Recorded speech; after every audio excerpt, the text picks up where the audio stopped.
जर तू पराक्रमी होतास तर मला का तुझा वैरी म्हणजे गोपाळ कृष्ण, तुझा वैरी म्हणजे गोपाळ कृष्ण जानो.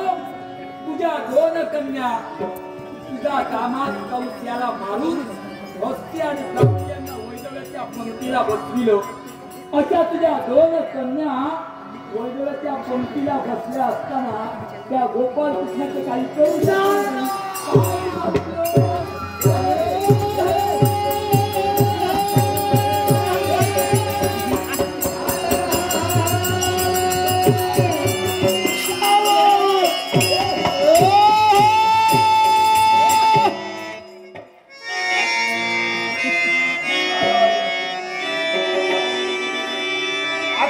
शब्द जरा जपूनच वापरा. तुमच्या जीवनात असा प्रमाण निर्माण करेल हिंमत विसरणार नाही. शब्दाचे खेळ करायला जर कन्यांबद्दल तुम्हाला तुला स्वाभिमान होता